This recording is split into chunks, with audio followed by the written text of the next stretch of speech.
آج ہم بات کر رہے ہیں احمد آباد کے مشہور سرخیج روزہ کی۔ یہ آپ جانتے ہیں کوئی عام جگہ نہیں ہے، صدیوں پرانی تاریخ ہے، فن تعمیر ہے اور ایک روحانی مرکز بھی ہے۔ جی بالکل۔ لیکن پچھلے دنوں وہاں کچھ ایسا ہوا جس نے سب کو چونکا دیا ہے۔ آپ اس چوری کی بات کر رہے ہیں؟ جی ہاں، رات کی تاریکی میں اس تاریخی عمارت کے گنبد سے ایک بہت قیمتی بلکہ صدیوں پرانا کلش چوری ہو گیا۔ جی، اور یہ واقعہ صرف ایک چوری نہیں ہے، میرے خیال میں یہ کئی سنجیدہ سوالات کھڑے کرتا ہے۔ صحیح۔ تو آج ہم اسی پر بات کریں گے۔ جو یوٹیوب رپورٹ ہمارے پاس ہے اس کی روشنی میں دیکھیں گے کہ آخر ہوا کیا تھا، کہاں کوتاہی ہوئی اور لوگوں کا رد عمل کیا رہا ہے اس پر۔ ٹھیک ہے، تو رپورٹ کے مطابق یہ واردات ہوئی کب؟ مہینے کی پہلی تاریخ کو؟ جی، پہلی تاریخ کو رات میں تقریباً 1 سے 2 بجے کے بیچ کا وقت بتایا جا رہا ہے۔ اور یہ چور اندر کیسے داخل ہوئے؟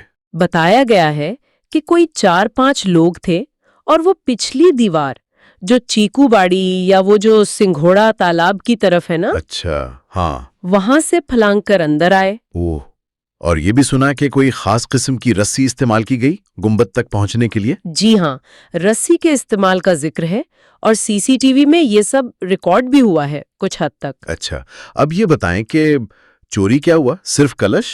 ہاں، حیرانی کی بات یہی ہے کہ صرف وہ کلش ہی چوری ہوا ہے اور کچھ نہیں، لیکن وہ کوئی معمولی کلش نہیں تھا۔ رپورٹ کہتی ہے کہ وہ شاید 100 سے 200 سال پرانا تھا، ایک بالکل انمول ورثہ جسے کہتے ہیں۔ اور اس کی خاص بات کیا تھی؟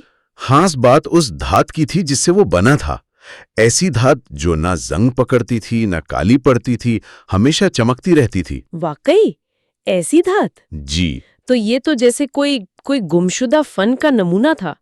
اس کا نقصان صرف مالی نہیں ہے، یہ تو ثقافتی نقصان ہے۔ یقیناً بہت افسوسناک بات ہے، خاص طور پر سرخیز روزہ جیسی جگہ سے جہاں ہر مذہب کے لوگ آتے ہیں۔ جی، خاص طور پر جمعرات اور جمعے کو تو بہت رش ہوتا ہے، لوگ عقیدت سے آتے ہیں۔ بالکل، اور یہیں سے پھر وہ سیکیورٹی والا سوال ذہن میں آتا ہے، کیا وہاں رات کو کوئی گارڈ نہیں تھا؟ یہی تو سب سے تشویشناک بات سامنے آئی ہے۔ رپورٹ کے مطابق رات کے وقت روزہ کمیٹی کی طرف سے کوئی ایک بھی سیکیورٹی گارڈ تعینات نہیں تھا۔ کیا رات کو بالکل کوئی نہیں؟ دن میں تو 2 گارڈ ہوتے ہیں لیکن رات کو نہیں۔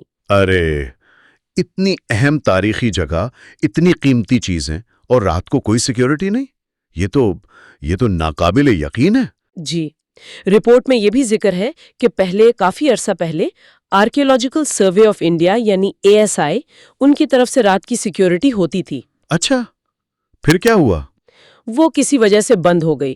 کمیٹی کا کہنا ہے کہ انہوں نے ASI کو لکھا بھی تھا، اس بارے میں شکایت بھی کی تھی، پر کوئی جواب نہیں آیا۔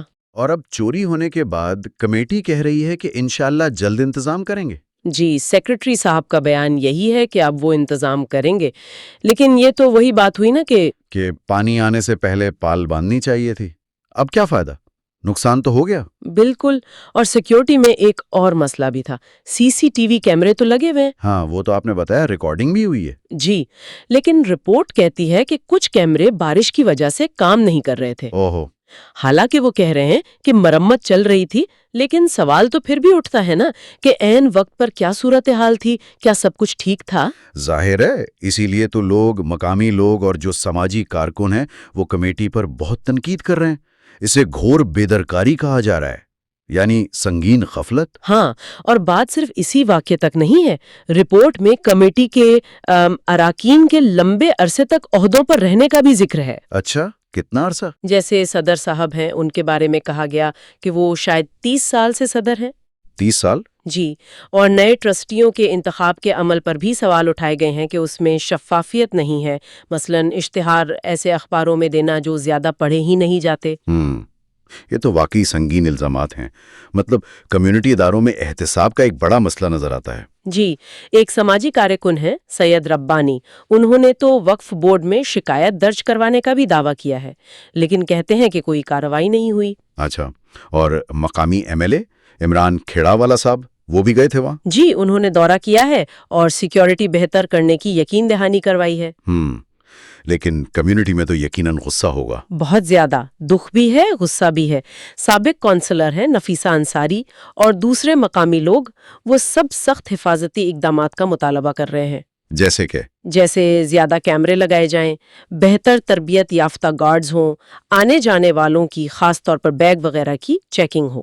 یہ تو ضروری ہے۔ اور ایک مایوسی کا پہلو یہ بھی ہے کچھ لوگوں کے مطابق کہ گجرات کے جو بڑے اخبارات ہیں انہوں نے اس خبر کو اتنی اہمیت نہیں دی جتنی دینی چاہیے تھی۔ اچھا، یہ بھی ایک اہم نقطہ ہے۔ تو خلاصہ کیا ہے اس ساری صورتحال کا؟